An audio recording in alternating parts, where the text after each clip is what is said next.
Igihe uca ku mugabo uhumura cyangwa waba uri kumwe n'umugabo uhumura ukumva hari ukuntu bikongereye imbaraga kumva wamwiruka inyuma cyangwa se ko kundi umugabo wenda gutiza ikote ukaba wifubitse tuvuge ni mu bukwe wakenyeye ubuza akantu wifubika akagutiza ikote rya kote rero riba rihumura uba wumva rimeze neza mbese ukumva ni umugabo nyine ukumva ni umugabo ushyitse ukumva ni umugabo ugaragara neza wa mugabo zitinda mu myenda kandi umva ntabwo mbizi iyo ndi kuvuga parfum birandenga mbese ikaze ku umubyeyimagazine niba uri mushya hano tuguhaye ikaze njye nibahizi umutesiride niba utarakora subscribe uyikore nonaha kugira ngo tugumane ku umubyeyimagazine muri aka kanya rero tugiye kurebera hamwe parfum z'abagabo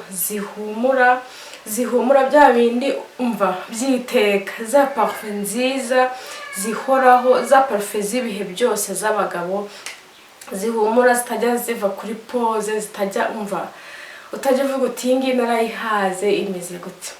Hari igihe uca ku mugabo uhumura cyangwa waba uri kumwe n'umugabo uhumura ukumva hari ukuntu bikongereye imbaraga kumva wamwiruka inyuma cyangwa se ko kundi umugabo wenda gutiza ikote ukaba wifubitse tuvuge ni mu bukwe wakenyeye ubuza akantu wifubika akagutiza ikote rya kote rero riba rihumura uba wumva rimeze neza mbese ukumva ni umugabo nyine ukumva ni umugabo ushyitse ukumva ni umugabo ugaragara neza wa mugabo nyine abagore bose bifuza.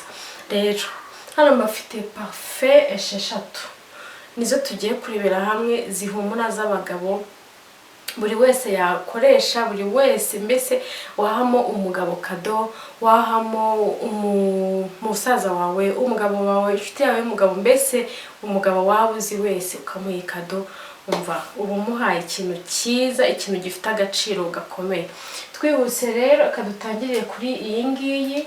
Donc izi parfum zose ni brand ya Sansiro neza, niba uzi original yayo n'izi ngizi niko zihumura zitinda mu myenda kandi umva ntabwo mbizi iyo ndi kuvuga parfum birandenga mbese.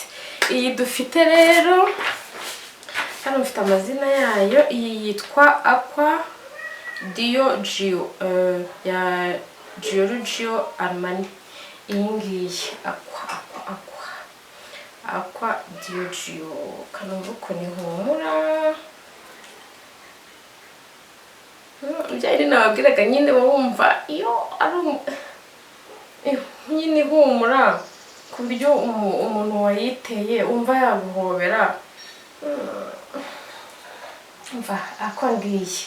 Iyindi ya kabiri tugiye kureba ni 636 Bleu de Chanel. Ahubwo mise nibuka ko niteye body spray ya Bleu de Chanel umva irahumura nayo, ntabwo iri strong cyane ariko wumva iri iri soft kumva iyo ntabwo bizi. Bleu de Chanel yego ni Bleu de Chanel ya Chanel, yego ni marque ya Chanel. Iyindi 656 Invictus ya Polo Blue. Invictus rero parfum z'abagabo njyema numva zose zihumura kimwe zihumura kimwe, ariko kwa kundi yaguciyeho yihuta ubona amakota akubita hirya cyangwa se ubona umutipe aciyeho nyine uhita wumva ya odeur agusigiye kumva koko umva irahumura neza, kumva umva n'umugabo w'umusirimu.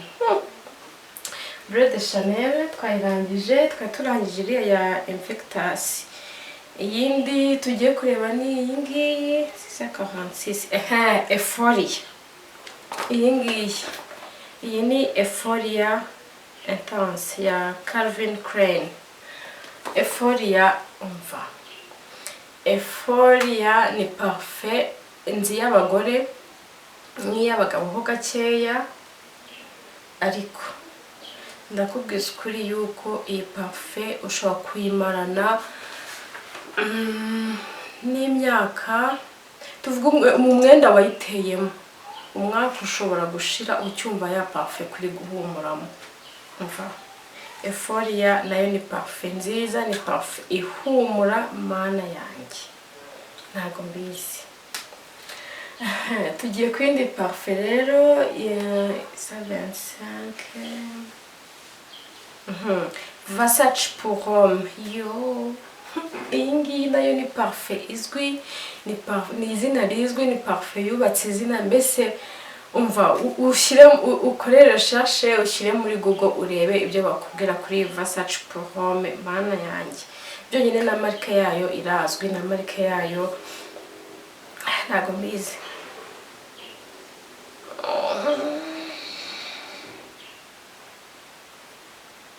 Ndakubwiza ukuri ntabwo mbizi. Umva mugabo, shaka izi parfe ugure imwe muri izi ngizi, ubundi uzambwira. Nawe rero ugurire umugabo wawe, ugurire sheri wawe, ugurire umusaza wawe, ugurire umushuti wawe parfe, umuhemu yikado. Hanyuma rero ujye wumva ukuntu n'umuhobero uzajya wumva bimeze. Umva, niho wumva imbaraga za parfe. Guhobera umuntu aguciyeho, kumva ari guhumura, kumva umuntu muzenya ari guhumura ni byiza, kumva umugabo ukunda humura ni byiza. Rero izi parfe nkuko nabibabwiye, izi parfe esheshatu ni parfe z'ibihe byose, ni parfe zizwi zitajya ziva kuri mode z'abagabo.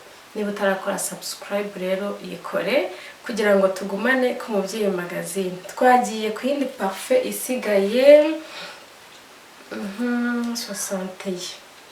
Iyi ni Polo Blue. Polo, umuntu wese uzi parfe iyi Polo aba yizi, sibyo? Nabashakiye parfe nziza, parfe z'ibihe byose zihoraho z'abagabo zitazi ziva kuri mode.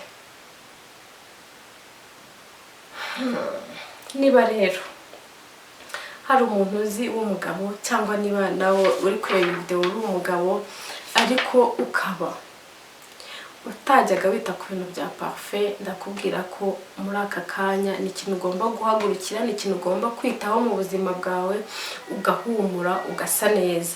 Iyo uhumura, iyo utanga impumuro nziza, umva utanga message nziza y'ubuzima, utanga message nziza yuko uriho, utanga message nziza yuko umva uri gukora, utanga message, sindakubwira gute, message itanga ibyishimo n'amahoro.